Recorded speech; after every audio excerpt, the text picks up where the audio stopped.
In my mind, I see a line. And over that line, I see green fields and lovely flowers and beautiful white women with their arms stretched out to me over that line. But I can't seem to get there no how. I can't seem to get over that line.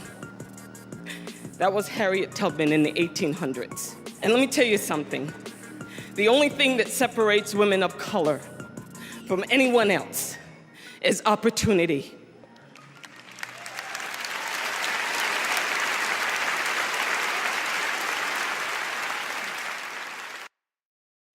Hello there. Welcome to the Mocha Girls Pit Stop Show, where women of color refuel on motivation and ignite their lives. I'm your host, Terry Lomax, and today we have a very special guest. She's fun, she's spicy, she's sexy, and she is passionate about, she's a passionate sexologist, a thriving survivor, and she's probably one of the most non-judgmental people that I know.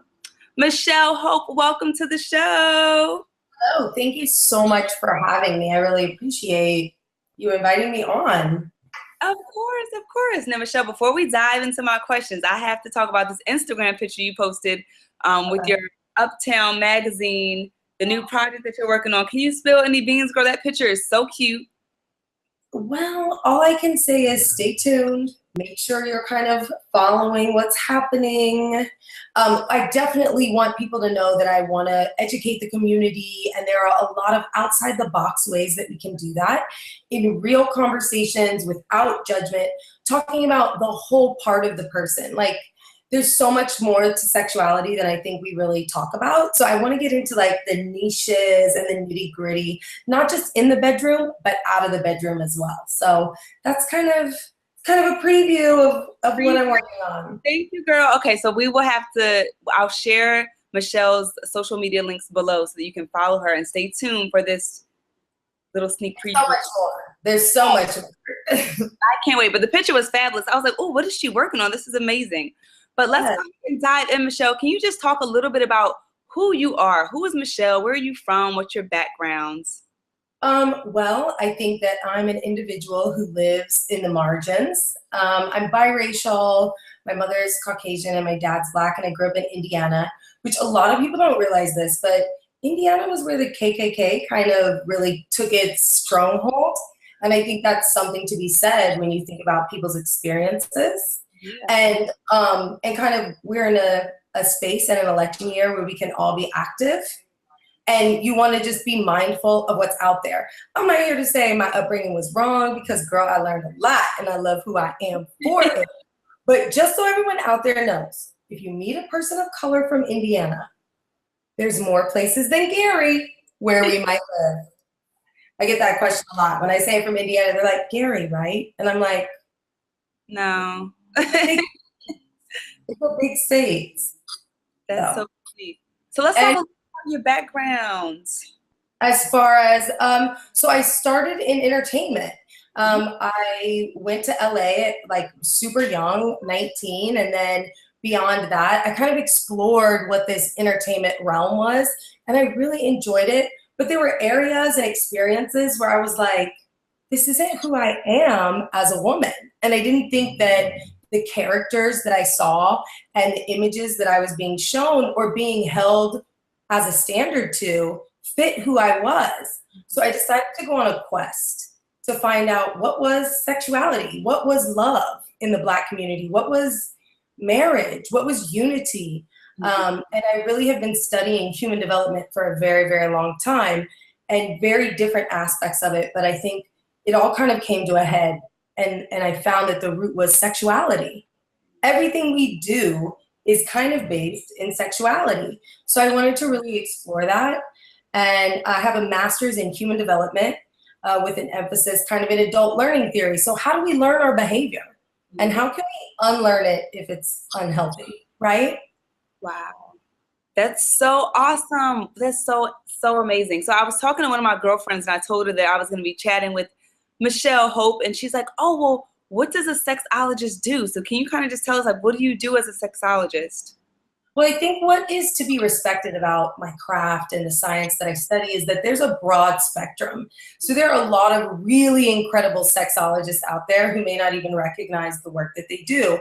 We're activists, we're mothers, we're community workers who really focus in sexual reproductive justice. And the idea that to be free is to have the choice to our bodies, to have the choice to when we want to have children, when we don't want to have children, and have a safe environment to raise that family in. Whether we're gay, whether we're straight, whether we're Black, whether we're white, it doesn't really matter. What it's about is having justice for my body and my right to reproduce as a human.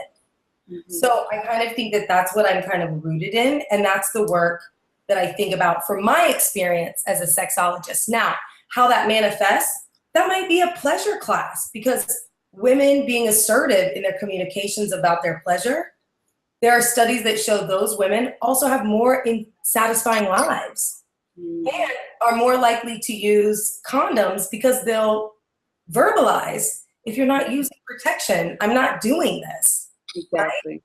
So really being able to teach that message and give people the toolkit to have their own voice when it comes to their bodies, right? Their own human rights. That's amazing. That is so awesome. So what would you say if you had to name 3 misconceptions that women have about sex or their bodies? What would you say? 'Cause I know there are a ton out there. I know you have so much knowledge. One, stop thinking that you're gonna have sex like a porn star or the girls in pornos. The amount of pornography conception, not only here in the United States, globally, is astronomical. And to try to compare yourself to that standard is unrealistic. So I think that a lot of times we have these misconceptions that I should orgasm that way, or I should, want to have a penis down my throat that way. Oops, I said the word penis. Or, it's okay for someone to do these types of things, and it's not. It's your body, which means you have the right to say something. And oftentimes in these videos, women aren't saying anything. And I think that sends a misconception to how we should be in the bedroom sexually. But then on the flip side of that, right, because I like to go on both sides, I think there's another misconception that women can't enjoy their sexuality and be free and be open and be multidimensional in their wants, not only in the bedroom, but in their romantic lives and their decisions for reproductive health, right? I think that there are so many different sides to that. And oftentimes women feel like they need to fit into this mold of, well, I should be this way and I should be that way. So that would be my second misconception. And then I think the number one misconception is that other women are doing it better than me. Right? We all have issues, right? We all have traumas. We all have horrible experiences with the OBGYN. Most of us have had a UTI. If you haven't had one, girl, it's coming. Like, these are things that are a part of the beauty and struggle of being a woman. And for a lot of us, we haven't had the conversation with our friends, with our loved ones, with our partners. And I think that oftentimes that kind of, it inhibits our ability to have an authentic experience of love. Right. And connection. Wow, and that's so powerful. I'm thinking about my upbringing, Michelle, and I grew up in a very conservative environment, so I didn't really start exploring my sexuality until I was like into my adulthood, like a couple years ago.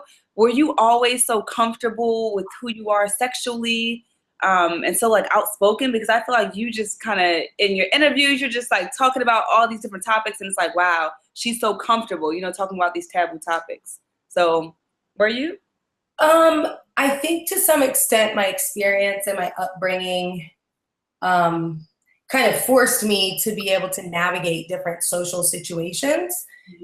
Off the subject of being a sexologist, being biracial in America is a totally different experience than a lot of people can understand. I think a lot of people make a lot of assumptions about what that experience is. I would go as far as to say I identify as Black, but for the most, like the majority of my upbringing, I really had to navigate a very Eurocentric experience, to say it lightly. Exactly. And I think a part of that is really knowing how to look at things differently and look at the like intersections. So when it comes to sexuality, we're nothing but intersections. Our identity, our sexual reproductive health behavior, our sexual activity, our exposure to society and culture, our exposure to sexualization and sensuality, and our understanding of sensuality, and how we've come to realize love and intimacy. Right. Those are like the 7 components of holistic sexuality, which is really what I focus my work on. But that's every day of your life. So thinking about being biracial, every day of my life, I was hit with this intersection. Yeah. Of one side not accepting and the other side not understanding and having certain expectations of me. And I think that experience has kind of given me a voice to continue to discuss the many multifaceted parts of who we are as humans. Wow. And Michelle, that you're do awesome. I sound like a preacher? No, that's good. No, it's what I don't want to do. It makes so much sense, because I have so many friends who are biracial and they talk about that struggle, and people don't realize that. They don't recognize, the struggle that they have between both sides and who they identify with most. So I think that's very important to touch on. And I want to move on to our mission on the blog, which is celebrating women who have overcome adversity. And I kind of want to talk about why you are a Mocha girl on a mission. So if you can kind of just share with our community why you are a Mocha girl on a mission, that would be amazing. I think I'm a Mocha girl on a mission to let other women, whether you're a Mocha girl or a vanilla girl or a caramel girl or a chocolate girl or a I don't know, tangerine girl, I don't know. Whatever girl you are, I think I'm a Mocha girl on a mission because I want to let other women out there know that if you've ever experienced any type of sexual violence or sexual assault, you are not alone. And I want you to always remember that your body is your choice. And it's okay to say no at any time, anywhere. Doesn't matter what party you're at, doesn't matter what outfit you have on, doesn't matter what anyone else says. Your body is your right. And I think it goes beyond the idea of any type of sexual or relationship, partner violence. It goes to your right to birth control, your right to access to care, your right to have maternity leave, your right to have a safe environment to raise your children in, your right to make choices about your body and your sexuality and how you want to bring life into this world or not is your choice. So I think I'm a Mocha girl because I really want to champion that whole premise. This is you and it's okay and you're not alone. Even if it's down to pubic hairs and how do I get rid of these? It's women's issues. Exactly. And you are definitely doing an amazing job, Michelle, with all the work that you're doing and you just being a voice for women out there who don't have a voice. I'm getting a little choked up over here. But I wanted to kind of, it's okay. If tears flow, Michelle, it's cool. I'm just going to, I'll grab the tissue. It's okay. We haven't grown up. So I wanted to just touch a little bit on, you shared a very intimate story with me when we chatted before this about an experience that you had. I want to say you were a teen. And I love this name that you've given yourself, this cloak of, I want to say, honor and just resilience. I said something to you. What I said to Michelle was, how did you overcome this tough experience that we talked about? And you said something so beautiful. You said that you don't necessarily overcome these tough experiences, but you thrive in the midst of them. So if you can kind of just talk a little bit about that experience. I was working as a lifeguard. It was kind of a lifeguardy kind of party. One of the other lifeguards lived in a fraternity house. I grew up kind of in an area with a college campus. And we had like kind of an end of year party. There was large amounts of alcohol consumed. I was probably about 16.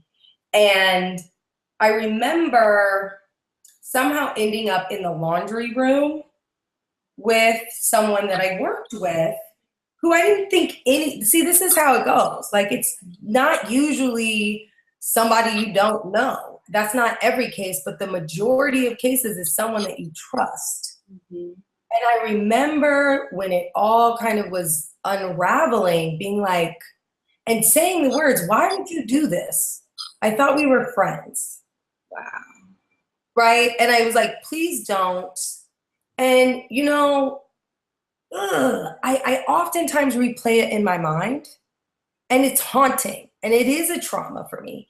And I think I have come to a space where I can't talk about it tactfully, but I want to be very clear in saying it doesn't mean it doesn't affect me when I speak about it, because it does. And as someone who has experienced a trauma, there is a brighter tunnel, and you're more than a survivor. You have the ability to be a thriver. And that's kind of what I have embodied my experience as, because I've taken it and I've put it into a space where I can manifest good beyond my own existence. And hopefully, to whoever's watching this, you can kind of look at your life and be like, wait a minute. Okay, I add value to this world. So I'm not just surviving. And if you and like take a step back and take some inventory. And if you need some help, there are some really great organizations out there. And I can provide you with a list of organizations where you can find other people that can be a bit of a support system and say, girl, you got this, and I'm behind you because I know what it is. That was kind of how I got into what it is I do. You know, I was working in entertainment and I really enjoyed it and I loved being on camera, but I continued to feel very hypersexualized or that I should make decisions about what I wear or the character I auditioned for, or it came off very focused on one thing. And I was like, I have so much more to give. And I had some bad experiences, and I was really not doing a good job at managing them because I didn't get help. Right. And I think that that's the number one thing. It doesn't matter if it was 5 days ago, 5 months ago, 5 years ago, or 5 decades ago. If you have experienced a sexual trauma like that, I urge you to find a community-based center, see what kind of therapy options you have on your healthcare, because it can really subconsciously and unconsciously impact your life. And not just in a way of your relationships. When I recognized that I had to get help, I was like, I'm not keeping a job.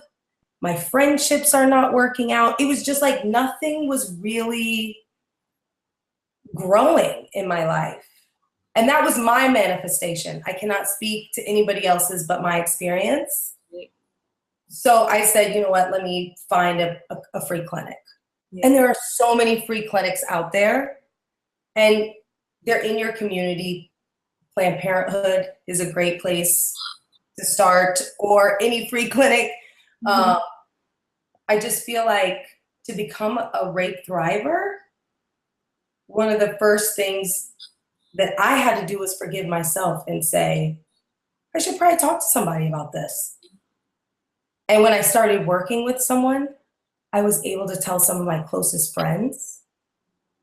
And then the stories started coming back. Did you kind of shut it out and sort of, like, what was your processing like after the sexual assault? I think what we do is we kind of shut down and we make up all of these excuses. And that's why I had said earlier, it doesn't matter what you had on. It doesn't matter how much alcohol you had. if you no is no, right? And in some states now, yes is yes. Like there is, the silence is not yes. I always teach sex should never be silent. What's wrong with a little bit of, hey, I like this. Can you keep going? Do you like that? How do you feel about this? Sex is a conversation. It's a dance. It takes two people. And if you don't feel like you're somebody dancing at that party, maybe you need to take a step back and reflect and check into self, right? Right.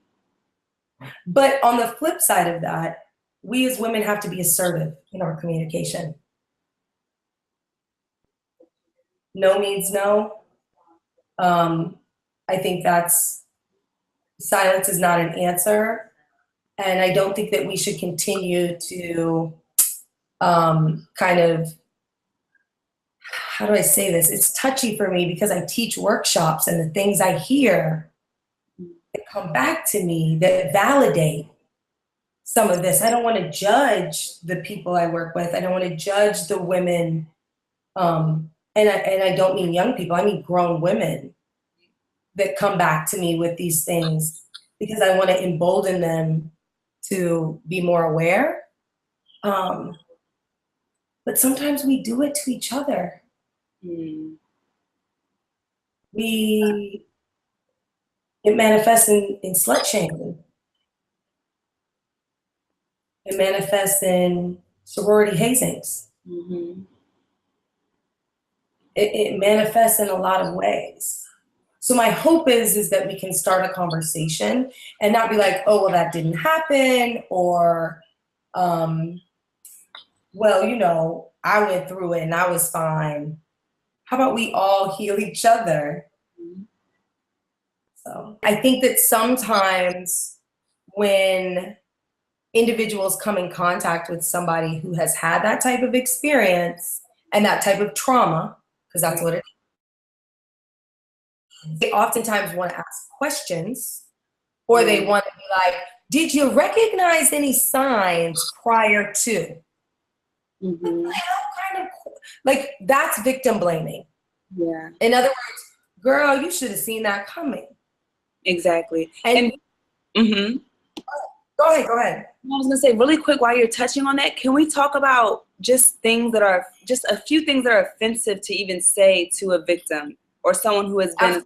I feel like people don't know sometimes, and they'll just go off and say, "What were you wearing?" Like, I know that's one of them. You know what I mean? Like stuff like that. And not to say to someone who's experienced the sexual trauma. Okay, and so when we think about like the top things that people say, I'll see if I can get all 10. We want to think gender non-conforming. Okay, so it's going to be kind of a switch up. So let's say for women, well, girl, what'd you have on that night? Well, what's that got to do with it? Right? So then you also want to think about things like, how much did you have to drink? It doesn't matter how much you have to drink. If you have enough to drink that you can't drive or that you can't be coherent, that means by law you don't have a choice because you're intoxicated.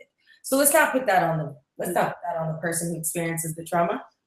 Well, did you give the person any signs that maybe you were into them? Did you flirt with them a little too much? You know how you can sometimes be flirty, right? No, that's inappropriate. Things like when you think about men who may have been sexually assaulted, some types of things that might come up, dude, you're not gay. Are you telling me you're gay now? Right? Like, that's a part of the reason why men don't report the crime.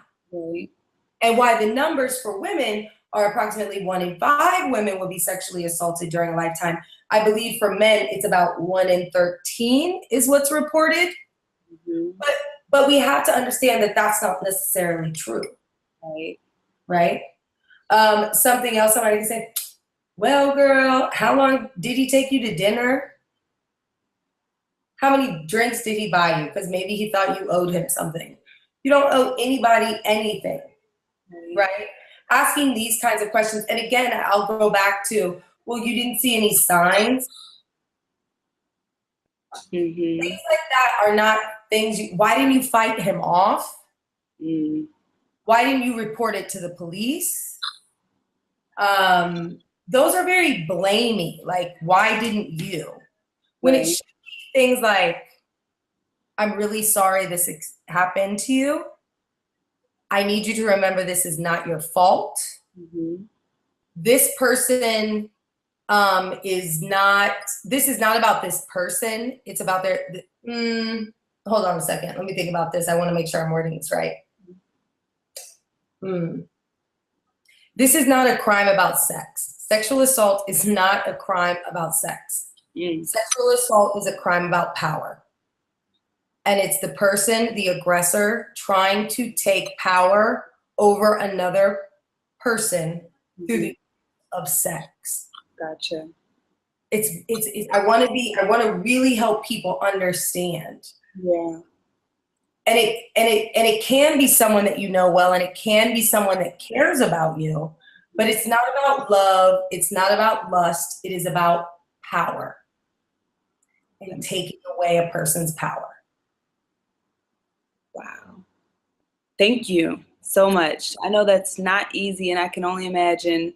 And I want to know, what can those who are supporting sexual assault survivors and rape survivors, who are supporting them, what can they do as far as just supporting them as they continue to thrive and try to find out how they're going to thrive after an experience? Well, I think talk about the language. So what can they actually do to support? I think the most important thing is be honest and recognize you're a co-survivor. Mm. If this is happening to someone that you love, someone that you're intimate with, it's not gonna not affect you. This is a sexual thing. This is rooted in something that's very real. And I think that we as individuals need to recognize the part that is the co-survivor, and how our own history of sexual trauma might kind of lead us to have certain beliefs or ask certain questions or lead to an overprotective, overbearing outlook on an individual, or do victim blaming by saying that you shoulda, coulda, woulda.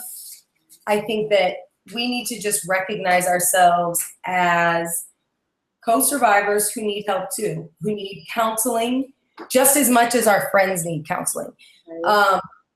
And I think that there are programs out there that are available to you. So great. We'll add a list down below of resources that co-survivors can look to. Well, I think that it's about as a co-survivor, you can look into some of these resources, but also encourage your friend, your loved one, your partner, if they need the help, to find the help, and say that it has no judgment. Right. I just love you so much. I want to see you find a place where you feel better in this area. Awesome. Thank you so much, Michelle. That's incredible. I know that's not easy to talk about, but I appreciate you being so transparent and open to hopefully inspire someone else who's going through a similar experience. So on a lighter note, I would like to know, what is a day in the life of Michelle Hope like? It's not as exciting as one might think. For real. So I wake up in the morning, and most of the day I'm writing curriculum and developing curriculum for adolescent youth programming and young adult programming. I also write curriculum for parenting classes. So I teach an array and I consult on an array of parenting classes. So let's say you're a new parent. I can kind of teach you some of the techniques around sexual development at a young age, and what are the norms and what we should be doing to really give our young people and our children a real solid foundation of healthy sexuality. Everybody says to me, oh my God, when does sexuality start? I'm like, as soon as they're coming out, like it starts then. Think about a baby shower. We're already making decisions. You go to a baby shower, it's a girl, everything's pink, purple, red. You go to a boy's baby shower, everything's blue. We have already made decisions about that child's sexuality and their identity prior to when they get here. And these are beautiful individual human beings, right? So it starts as soon as they're here. And then I work all the way up to parents who have adolescent youth who are trying to navigate puberty and be like, whoa, what is happening here? Yes. And then I work with college-age individuals who are really looking to navigate their first long-term relationships and really be more active and looking at their like family planning and what that looks like. And so I kind of move across the lifespans. And I read a lot and I write a lot. It's not that exciting. No, that actually sounds really, really interesting. And one thing I want you to touch on, you said something so awesome in one of your interviews. You talked about how we need to empower children, especially, to speak about their bodies. And this is something my mom did when I was younger. So I'll let you take over because you explained it in a beautiful, funny way. So right. So it's our bodies, right? These are our bodies. And when I'm teaching really, really young children's parents, I say, we want to teach body autonomy. We want to teach our kids that their body is their body. And here's why. A couple reasons. One, we need to let them know that it is a vagina and breast and anus and the medical terms, because we don't want to put them in positions where they can be exploited by child predators. I believe that it's much easier for a child predator to speak to a child in a language like, oh, it's your Tootsie Roll, oh, it's your hoo-ha, versus a child comes home or a child is like, don't touch my vagina, because they know that that's a very serious word, that's a very serious body part, and no one should be touching that. We have to start teaching our children that from the time they're born. When they can't even speak, mommy's gonna change your diaper now, is that okay? So then when they get to 3 and 4, you can remind them, remember, that's your body. Mommy can only touch it with permission. Nobody else should touch your body. This is safety. This is giving our kids a voice and a toolkit from the time they start, versus waiting till they're 15 to try to explain to a teenager who you've been calling their vagina a cash register or a pocketbook or a chocha, and then saying, girl, you can't give that to nobody because that is yours, and that is, they're like, well, what do you mean? It's not as serious. yes. Right? What are the negative outcomes of a young woman thinking that her vagina is a cash register? Yep, that's so good. I'm so glad that you share that, because that's something that I learned growing up as well. And there was a situation where I had to tell my mother what happened, and I used that word, and it was like, okay, this is serious. You know, like someone tried to touch me, and I was able to tell her that as a toddler. So yes, kudos to you for sharing that message with parents and getting that word out there.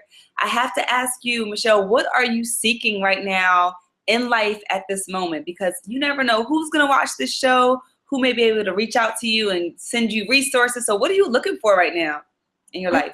You know, I think right now what I'm looking for is a continued opportunity to expand the message, right? The message of sexual reproductive justice, right? The idea that my body is my body, like yours is yours, and we both have a right to who we sleep with, how we sleep with them, when we want to have kids, if we don't want to have kids. And I think that that is founded in awesome sexuality education programming, right? You know, there's some legislature out there that speaks to it. It's the Real Education for Healthy Youth Act, right? And I think that we should be mindful, like that's something that's been brought back to the House floor. We need sexuality education, K through 12.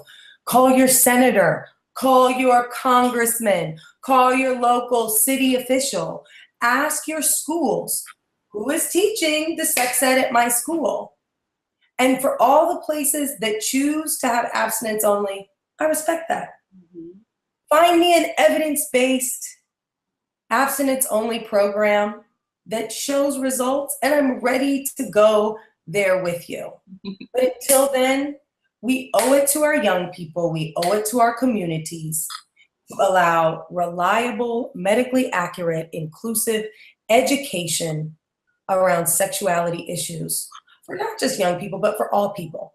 And beyond that, we all, I believe, have a right to access to quality sexual and reproductive health care, whether that's an abortion, a simple birth control pill, or counseling for a sexual assault. Man, woman, child, trans person, it really doesn't matter. These are things that are basic human rights that we deserve. And it's reasons like that I'm trying to be a Mocha girl on a mission. I love it. Michelle, you are amazing. I just have one last question for you, and that is, what's next for you and your brand? You kind of touched on it in the last question, but what do you see you doing in like the next 5 years? What's next? I mean, I really have kind of a twofold situation. So, look for me in a public sector, I would say, because I want to be a man about the people, and I want to be out there in these streets, and I want to be working to change policy, and I want to be working to really get like legislature and something happening on a bigger level, on a community-based level. But then there's also a part of me that says, look for me in the private sector, because sexuality is multidimensional. And there are so many things I'm looking to explore, from research, from a pleasure positive teaching aspect, from public speaking. I have some public speaking gigs on the rise, to just all around fun. I love it. I love it. Well, thank you so much, Michelle, for hanging out with us here on the Girls Pit Stop Show. You are absolutely incredible, and I hope that we can maybe schedule an interview in the future where we can talk about more of the sex and relationships and all that fun stuff we love talking about. But I absolutely appreciate you, and I wish you the best. And I'm going to leave all of Michelle's social media links down below so that you can follow her on social and see what's popping with the Sexologist. Thank you for watching. Bye. Hey love, thanks so much for watching. I hope you were able to take at least one gem away from today's interview. And sharing is caring. Feel free to forward this interview to a woman in your life who will benefit from the message. And don't forget to subscribe to the Mocha Girls Pit Stop blog to find more empowering content for Black women. I hope to see you in our community.